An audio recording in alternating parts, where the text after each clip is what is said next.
பிரியமானவர்களே, ஆண்டவர் இன்றைக்கு உங்களுக்கு ஒரு வாக்கு கொடுக்கிறார். வியாதியை உன்னிலிருந்து விலக்குவேன். கர்த்தர் உங்கள் வியாதியை முற்றிலுமாய் விலக்கி போடுவார். வியாதியை உன்னிலிருந்து விலக்குவேன் என்று சொன்னவர் நிச்சயமாய் உங்கள் வியாதி படுக்கையை அவர் கர்த்தர் மாற்றி போடுவார். ஒருவேளை நீங்க நடக்க முடியாத ஒரு சூழ்நிலையில இருக்கலாம். இன்னும் பலவிதமான சரீரத்தில் வியாதியோடு நீங்கள் படுத்த படுக்கையாய் நீங்க இருக்கலாம். மகனே, மகளே, நீ பயப்படாதே. உன் வியாதியை உன்னிலிருந்து நான் விலக்குவேன்.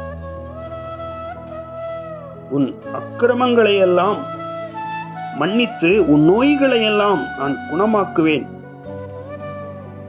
கவலைப்படாதே.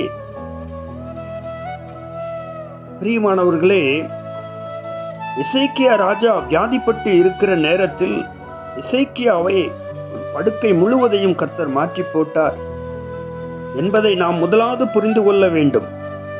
நீங்க எப்பேற்பட்ட வியாதியில் சிக்கி தவித்தாலும் தேவன் குணப்படுத்துவார்.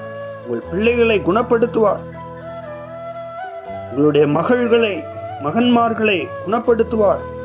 பல வருடமாக படுத்த படுக்கையாய் இருக்கிற உங்களை கர்த்தர் எழுப்புவார். எதை குறித்தும் நீங்கள் கலங்க வேண்டாம்.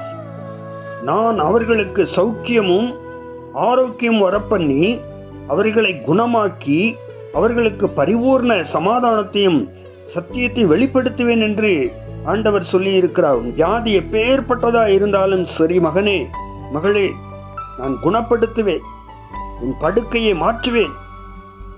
எல்லாரும் கைவிடப்பட்ட சூழ்நிலையில நீங்கள் இருக்கலாம். டாக்டரே கைவிட்டுட்டாங்க, நீ அவ்வளவுதான். என்னுடைய பிள்ளையோடைய வாழ்க்கையில், என் மகனுடைய வாழ்க்கையில், என் குழந்தையோடைய வாழ்க்கையில் எல்லாம் முடிந்தது என்று சொல்லி நீங்க நினைக்கலாம். பயப்பட வேண்டாம். கர்த்தர் சகல நோய்களையும் உங்களை விட்டு விலக்குவார். ஆமென்.